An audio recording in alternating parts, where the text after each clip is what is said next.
যে এই বিশ্ববিদ্যালয় এতদিনেও এমন একটা সুন্দর নিরাপত্তার ব্যবস্থা তৈরি করতে পারে নাই যে আপুরা এক হল থেকে আরেক হলে যাবে। আমরা মনে করি যে এটা খুব কঠিন কোনো কিছু না। বিশ্ববিদ্যালয়ের এই যে এক হল থেকে আরেক হলে আপুদের যাতায়াতের ব্যবস্থা, অনেক ক্ষেত্রে আপুদের বা নারী শিক্ষার্থীদের অভিভাবকরা আসেন, তারা অনেক সময় মানবিক অনেক বিশেষ প্রয়োজন থাকে, অথবা দায়িত্ববোধের জায়গা থেকেই তার মেয়েটি কোথায় থাকেন বা তার সন্তানটি কোথায় থাকেন, আত্মীয়টি কোথায় থাকেন, এটি তিনি খোঁজ দিতে আসেন স্বাভাবিকভাবেই। কিন্তু নিরাপত্তার দোহাই দিয়ে এই জিনিসটা অনেক ক্ষেত্রে সীমিত বা অনেক ক্ষেত্রে বন্ধ রয়েছে। আমরা মনে করি সেক্ষেত্রে উন্নত নিরাপত্তা ব্যবস্থা ডেভেলপ করা, যেন যাতায়াত ব্যবস্থাটাও সহজ হয় এবং নিরাপত্তা বিঘ্নিত না হয়, সেটির জন্য আমরা কাজ করতে চাই। 10 নম্বর, বিশ্ববিদ্যালয়ের যে ট্রান্সপোর্টেশন সংকট সেটি সমাধান করা, ট্রিপ বৃদ্ধি করা এবং নিরাপত্তা বিধান করা, বাসগুলোতে ট্র্যাকার সিস্টেম চালু থাকা। কোনো বাসে কোথাও কোনো ধরনের দুর্ঘটনা ঘটলে আমরা দেখেছি যে হামলার মতো ঘটনা ঘটেছে অনেক ক্ষেত্রে, অনেক সময় আমরা যেন দ্রুত সময়ে ব্যবস্থা গ্রহণ করতে পারি এবং কোন বাস কোথায় আছে শিক্ষার্থীদের কাছে অ্যাপস থাকবে, তারা চাইলেই অ্যাপসে ক্লিক করলেই দেখতে পারবে। এই ব্যবস্থা আমরা চালু করতে চাই এবং আমরা বলতে চাই যে বিশ্ববিদ্যালয় এই এরিয়ার বাইরে যে শিক্ষার্থীরা অবস্থান করেন তারা যেন কোনোভাবেই এটা অনুভব না করেন যে তারা আসলে ডাকসু থেকে দূরে আছেন, ডাকসুর প্রতিনিধিদের থেকে তারা দূরে আছেন বা ডাকসুর সেবা থেকে দূরে আছেন। একটি হটলাইন থাকবে, যে হটলাইনের ভিতরে মাধ্যমে তারা যে কোনো সময় তাদের যে কোনো নিরাপত্তা থেকে শুরু করে একাডেমিক সার্ভিস থেকে শুরু করে যে কোনো প্রয়োজনে তারা যেন নিজেদেরকে বিশ্ববিদ্যালয়ের সাথে এই ডাকসুর সাথে কানেক্টেড ফিল করেন। হটলাইনের মাধ্যমে তারা যোগাযোগ করতে পারবেন এবং আমাদেরও নিজস্ব যোগাযোগ মাধ্যমে তারা যে কোনো সময় তাদের যে কোনো সেবা তারা আমাদের কাছ থেকে পাবেন। আরেকটি দফা যেটা আমরা বলতে চাই যে এই যে জুলাই অভ্যুত্থানের সময় ঢাকা বিশ্ববিদ্যালয়ের অনেক শিক্ষার্থীরা তারা আহত হয়েছেন এবং তারা এমন আহত হয়েছেন যারা আজীবনেও ভালো হবেন না।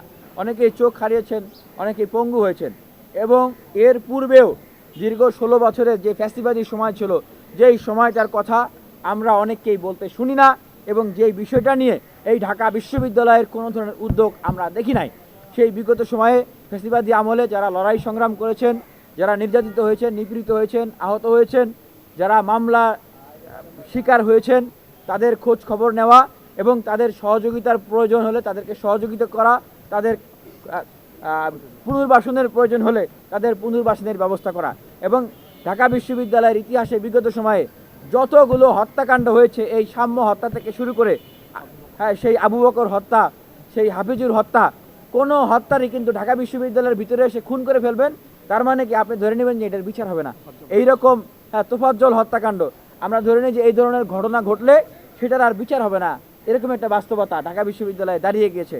আমরা মনে করি যে প্রত্যেকটা হত্যা এবং বিগত সময়ের যে হামলারগুলো ঘটনা ঘটেছে ফ্যাসিবাদী আমলের, সেটা হোক ছাত্র অধিকার পরিষদের উপরে, সেটা হোক ছাত্র দলের উপরে, সেটা হোক বাম কোনো ছাত্র সংগঠনের উপরে অথবা ডান কোনো ছাত্র সংগঠনের উপরে, আমরা প্রত্যেকটা ঘটনার পুঙ্খানুপুঙ্খ বিচার এবং শাস্তির উদ্যোগ গ্রহণ করতে চাই। এবং পাশাপাশি আমরা বলতে চাই আমাদের যে অবস্থান থাকবে সুস্পষ্ট অবস্থান। অভ্যুত্থান পূর্ববর্তী সময়ে এবং অভ্যুত্থানের সময়ে যারা ছাত্রলীগের সাথে যুক্ত ছিলেন, আমরা দেখেছি অভ্যুত্থানের সময়ে ছাত্রলীগ থেকে পদত্যাগ করেছেন এবং মানবিকতার তাড়নায়, বিবেকের তাড়নায় এবং বাস্তবতার তাড়নায় উপলব্ধি করে তারা বিদ্রোহ করে এই অভ্যুত্থানের সঙ্গী হয়েছেন, অনেকে অভ্যুত্থানের নেতৃত্ব দিয়েছেন। আমরা আমাদের জায়গা থেকে বলতে চাই যে মানুষ ধর্ম পর্যন্ত পরিবর্তন করে, সেক্ষেত্রে অবশ্যই কেউ যদি বিগত সময়ে ছাত্রলীগ করে থাকে তিনি যে সারা জীবনই আসলে সেই মতাদর্শ বা সেই চিন্তাকে লালন করবেন আমরা সেটা বিশ্বাস করি না, আমরা সেটা মনে করি না। তবে যারা এখনও পদত্যাগ করেন নাই, সেই ছাত্রলীগের এজেন্ডা বাস্তবায়ন করার জন্য বিভিন্ন জায়গায় বিভিন্ন মিটিং মিছিল করে বেড়াচ্ছেন, ষড়যন্ত্র করে বেড়াচ্ছেন এবং বিগত সময়ে ফৌজদারি অভিযোগে অভিযুক্ত, অবশ্যই তাদেরকে বিচার করতে হবে।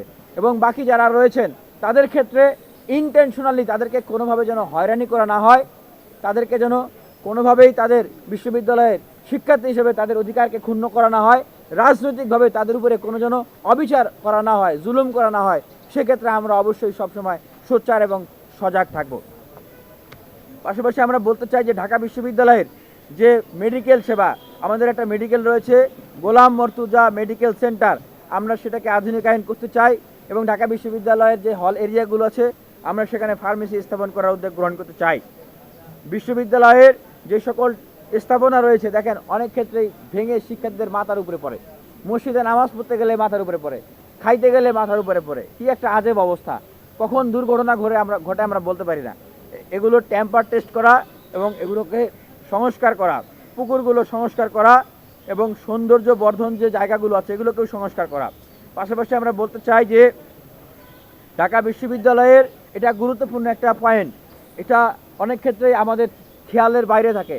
ঢাকা বিশ্ববিদ্যালয়ে রানিং স্টুডেন্ট পড়াশোনা করছেন, স্বামী স্ত্রী তারা দুজনেই ঢাকা বিশ্ববিদ্যালয়ের শিক্ষার্থী। আমরা তাদের জন্য উদ্যোগ নিতে চাই যে অবশ্যই তাদের জন্য যেন একটা আলাদা আবাসনের ব্যবস্থা থাকেন। আমরা আবারও বলছি যে ঢাকা বিশ্ববিদ্যালয়ে পড়াশোনা করেন স্বামী স্ত্রী দুজনেই ঢাকা বিশ্ববিদ্যালয়ে রানিং স্টুডেন্ট, তাদের জন্য যেন আলাদা আবাসনের ব্যবস্থা করা হয়, সেজন্য আমরা উদ্যোগ গ্রহণ করতে চাই। এবং ঢাকা বিশ্ববিদ্যালয়ে টিএসসি ভিত্তিক এবং এর বাইরেও অনেক ক্রিয়াশীল সংগঠন আছেন, যেমন ঢাকা বিশ্ববিদ্যালয়ের সুনামধন্য যে সংগঠনগুলো আমরা দেখি যে সাংবাদিক সমিতি, ডিবেটিং সোসাইটি, ক্রীড়া শিল্প সাহিত্য নিয়ে অনেক সংগঠন আছেন, এর বাইরেও আছে। আমরা মনে করি যে এগুলো ঢাকা বিশ্ববিদ্যালয়ের বিউটি অফ ডাইভার্সিটি, এগুলো ঢাকা বিশ্ববিদ্যালয়ের প্রাণ সঞ্চার করে।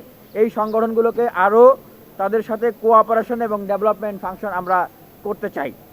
এবং আমাদের আরও একটি যে উদ্যোগ, ঢাকা বিশ্ববিদ্যালয় ক্যাম্পাসে নানান বৈচিত্র্য ও নানান পথ এবং মত যে রয়েছে সেগুলো প্রকাশের দ্বারকে আমরা অবারিত রাখতে চাই। এবং ঢাকা বিশ্ববিদ্যালয়ে বাম ডান মধ্যমপন্থী বিভিন্ন আদর্শ ধারণ করেন বিভিন্ন ছাত্র সংগঠন রয়েছেন, এর বাইরে বিভিন্ন শিক্ষার্থীরা রয়েছেন যারা মুক্ত চিন্তা করেন, যারা বিভিন্ন সৃজনশীল ভাবনা চিন্তা করেন, গবেষণা করেন। আমরা প্রত্যেক শিক্ষার্থীর চিন্তাকে আমরা শ্রদ্ধা জানাই, সম্মান জানাই। এবং বিশ্ববিদ্যালয় যেহেতু এটা একটা বিশ্বায়নের একটা জায়গা, বিশ্বের সাথে সমগ্র পৃথিবীর সাথে কানেক্টিভিটির একটা জায়গা এবং বিশ্বের সাথে প্রতিযোগিতার একটা জায়গা, আমরা সেই জায়গাটা সকলের জন্য উন্মুক্ত রাখতে চাই, উন্মুক্ত করতে চাই এবং সেটা আমরা বজায় রাখতে চাই। এবং আমরা এটা কমিটমেন্ট করছি যে আমরা সকলকে সাথে নিয়ে আমরা পথ চলতে চাই।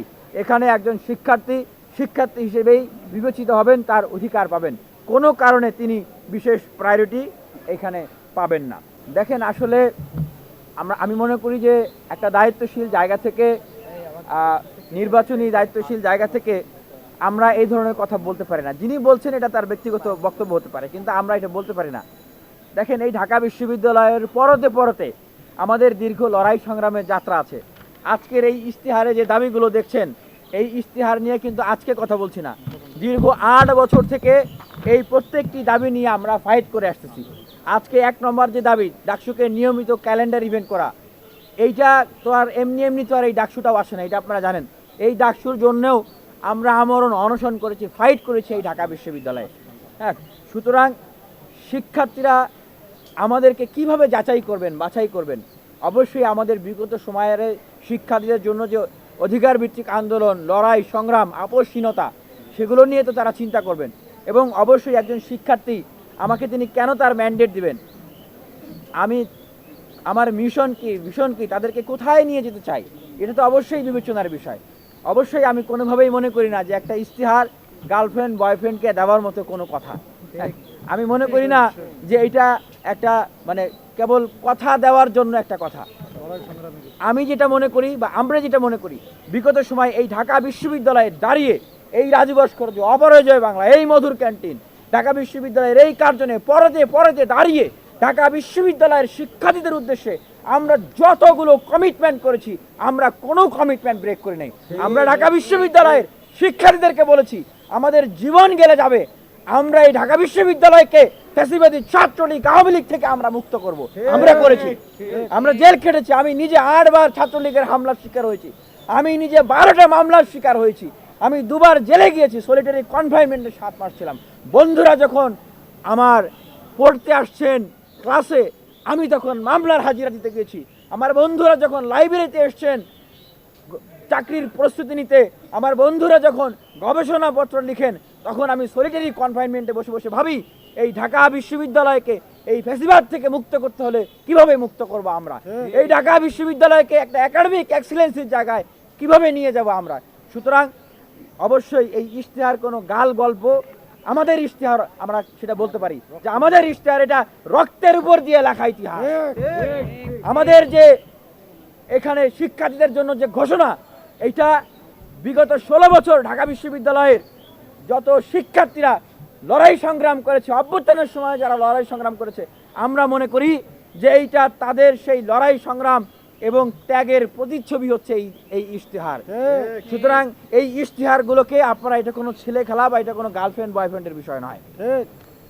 এইটাই বলতে চাই যে শিক্ষার্থীরাও আগামীতে সেভাবে করেই স্বপ্ন দেখছেন, বিগত সময়ে তারা যেভাবে করে চিন্তা করতেন।